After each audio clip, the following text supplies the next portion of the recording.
Un gardien insulté pour sa couleur de peau, ou encore un joueur célébrant un but avec un salut nazi. Le football a connu des moments sombres marqués par le racisme. Explorons les incidents qui ont non seulement choqué, mais également suscité des débats sur le racisme dans le sport. Dizemos não ao racismo. Decimos no al racismo. Non au racisme. No al racismo. No to racism. No to racism. No al racismo. Ah, Mario Balotelli, un personnage qui ne laisse personne indifférent sur le terrain. Mais ce jour-là, à Verona, le match prend une tournure qu'on aurait tous préféré éviter. Imaginez, vous êtes là en train de faire ce que vous aimez et soudain, les cris de singe commencent à pleuvoir depuis les tribunes. Pas facile, hein? C'est exactement ce qui s'est passé pour Balotelli lors de ce match entre Brescia et Verona. Le foot, c'est de la passion, c'est de la joie. Mais ce jour-là, c'était plutôt tristesse et indignation. Voir Mario, ce joueur plein de caractère, réduit aux larmes, ça fait quelque chose. Et ça rappelle que le racisme n'a pas sa place dans le sport, ni nulle part ailleurs. Les répercussions, un débat relancé sur le racisme dans le football. Et espérons-le, des mesures plus strictes pour que ce genre de scène ne se répète plus. Parce que franchement, voir un match se transformer en une telle scène, ça casse un peu le foot, non ? Autre situation ubuesque, on est en plein match, tension au max, quand soudain un fan décide de lancer une banane en direction de Dani Alves. Oui, vous avez bien entendu, une banane. Mais au lieu de s'énerver ou de l'ignorer, Alves la ramasse, l'épluche et la mange. Juste comme ça, en plein match. Ce moment devenu viral a non seulement montré l'incroyable sang-froid d'Alves, mais a aussi lancé un mouvement mondial. Les gens ont commencé à poster des photos d'eux en train de manger des bananes avec le hashtag #WeAreAllDaniAlves, critiquant ouvertement le racisme dans le sport. Cet incident, loin d'être juste une anecdote, a mis en lumière les problèmes du racisme dans le football et a poussé à une réflexion plus profonde sur la manière dont ces situations sont gérées.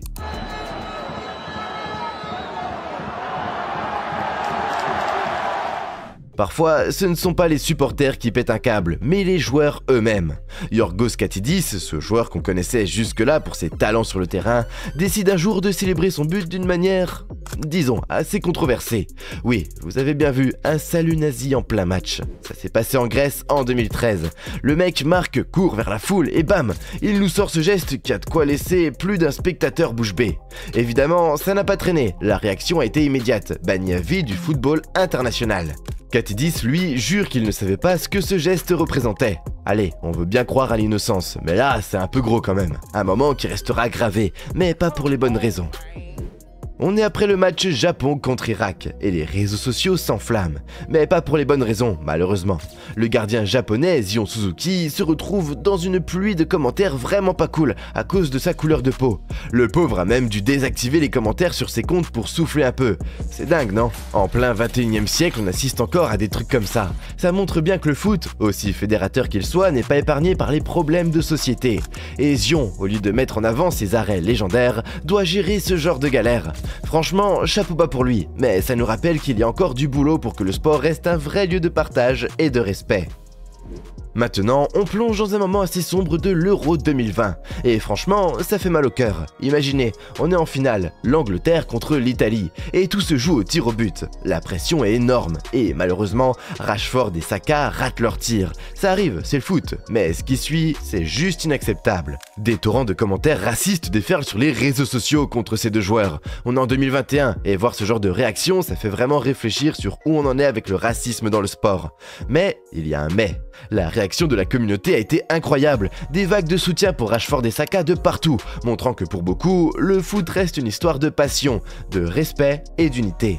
Cet événement a déclenché des discussions importantes sur le racisme dans le sport et comment le combattre. Et si on doit en tirer un truc positif, c'est bien cette solidarité incroyable qui en a découlé. Un mauvais moment qui, espérons-le, mènera à de bons changements. Ah, Vinicius Junior, ce phénomène du Real Madrid. Mais parfois, le foot c'est pas que du spectacle et des ovations. Prenez par exemple les matchs contre Valence et l'Atlético de Madrid, où le pauvre Vinicius n'a pas juste dû esquiver les défenseurs, mais aussi des insultes racistes. Et pas qu'une ou deux, non, mais un flot continu, ce qui a pas mal secoué le monde du football espagnol. Ces incidents ont été largement médiatisés, provoquant une onde de choc et une prise de conscience collective. Et c'est pas juste Vinicius qui se sent visé, mais toute une communauté. Après le match match contre l'Atlético, vous vous souvenez, la Ligue a dû intervenir et même la police s'est mise de la partie pour enquêter. Les réactions, elles ont fusé de partout. Joueurs, fans et même les médias ont pas mal brassé de l'air là-dessus. Et Vinicius, au milieu de tout ça, il répond par des buts et des dribbles qui laissent les défenseurs sur le carreau. Un vrai pied de nez à la haine, montrant que rien, absolument rien, ne peut éteindre son éclat sur le terrain. De l'autre côté, on a Tyson, le milieu de terrain de Shakhtar Donetsk. L'ambiance était déjà électrique, mais quand les insultes racistes ont commencé à pleuvoir depuis les tribunes, le gars a perdu son sang-froid. Imaginez, vous jouez, vous êtes concentré, et bam, des mots haineux vous tombent dessus. Tyson, il a pas laissé passer ça. Non seulement il répond avec un doigt d'honneur, mais en plus il envoie le ballon droit dans les tribunes comme pour dire « ça suffit ». Un geste fort qui en dit long sur son ras-le-bol. Après cet incident, ça a été le chaos. Le match a été interrompu, des sanctions ont été discutées. Et Tyson lui-même a été soutenu, mais aussi critiqué pour sa réaction. C'est devenu un vrai sujet de débat. Vous savez, du genre qu'on refait le monde autour d'une bière. Carton rouge contre l'intolérance, c'est le message qu'il a voulu faire passer. Et franchement, qui peut lui en vouloir ? Alors oui, on adore parler tactique et transfert, mais des fois, le foot c'est aussi ces moments qui nous rappellent que derrière les joueurs, il y a des êtres humains. Une autre fois, juste après un match, Ivan Toney reçoit un message raciste sur Instagram. Plutôt que de le laisser passer, il décide de le rendre public. Et boum, ça fait des vagues. La police s'en mêle, et après enquête, l'auteur du message se retrouve avec une interdiction de stade de 3 ans. C'est pas tous les jours qu'on voit une réaction aussi rapide et concrète à un problème, qui, malheureusement, est encore trop présent dans le foot. Et le meilleur dans tout ça, c'est le soutien massif que Toney a reçu de la part des fans et des joueurs. Une belle preuve que, parfois, mettre les choses en lumière peut vraiment mener à du changement. Chapeau Toney! Retour aux qualifications pour l'Euro 2020, un moment où le football devrait célébrer le sport et l'unité. Mais cette fois-ci, ça a mal tourné. Pendant le match entre la Bulgarie et l'Angleterre, certains fans bulgares ont décidé que c'était le moment parfait pour montrer leur pire visage, en faisant des signes nazis et en lançant des cris de singe. Non seulement c'est choquant, mais ça a aussi forcé l'arrêt du jeu à 2 reprises. Et vous savez quoi? Ça a déclenché une vague de condamnations à travers le monde. Autre jour où le football a un peu perdu de sa magie, c'était lors d'un match entre Liverpool et Manchester United, un de ces duels qui font vibrer les tribunes. Mais avant même que le match ne commence, l'atmosphère était déjà électrique pour une toute autre raison. On est le 11 février 2012, et tout le monde attend de voir si Luis Suarez et Patrice Evra vont enterrer la hache de guerre. Pour rappel, Suarez avait été suspendu 8 matchs pour des propos racistes envers Evra, lors d'une rencontre précédente. Et là, moment de tension, Suarez snob carrément la poignée de main d'Evra. Imaginez la tête des supporters, le stade en ébullition, et les commentateurs qui n'en croient pas leurs yeux. Ce geste a non seulement jeté de l'huile sur le feu entre les deux équipes, mais a aussi relancé le débat sur le racisme dans le foot. Et Evra, il a répondu de la meilleure des manières, en célébrant la victoire de United avec un grand sourire. Parfois le foot c'est aussi ça, des moments qui nous rappellent que le respect doit toujours être de la partie. En 2021, Mike Maignan, gardien de l'AC Milan, commence à entendre des cris de singe venant des tribunes. Franchement, en 2021, qui fait encore ça? L'équipe de Maignan, pas du genre à laisser passer, décide de quitter le terrain. Et là bam, réaction en chaîne. Les responsables du stade identifient les coupables, et vous savez quoi? Ces 4 fans se retrouvent interdits de stade comme ça. Pouf, adieu. Et ce n'est pas tout, cet incident lance un gros débat sur les sanctions automatiques pour actes racistes dans le foot. On parle d'un moment qui pourrait bien changer les règles du jeu. C'est pas tous les jours qu'on voit une équipe entière proposer un tel acte fort. Chapeau les gars.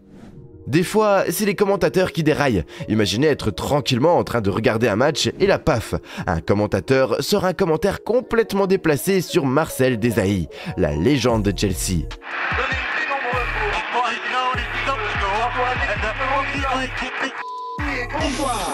Le gars pensait son micro éteint, mais non, tout le monde a entendu. Et bam, le même jour, il se fait virer, avec comme conséquence plus d'1 million de livres sterling en contrat qui s'envolent. Disparu la retraite dorée. Et c'est bien fait, parce que c'est le genre de moment où tu te dis sérieux mec, on est en quelle année?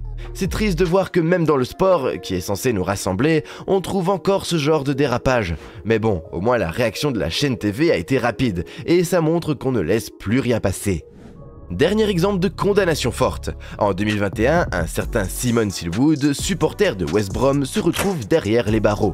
Pourquoi? Eh bien pour avoir lancé des insultes racistes sur Facebook contre Romain Sawyers, un joueur de son propre club. Oui, vous avez bien entendu, de son propre club. Cet événement montre à quel point les choses peuvent mal tourner quand la passion du foot franchit la ligne de l'irrespect. 8 semaines de prison pour Silwood et un message fort envoyé à tous les supporters. Le racisme n'a pas sa place dans le foot. Et franchement, voir un fan emprisonné pour ça, ça fait réfléchir, non? Tous ces incidents montrent que le racisme reste un problème profondément enraciné dans le football. Votre opinion compte. Quelles mesures pensez-vous que les organisations de football devraient prendre pour éradiquer le racisme?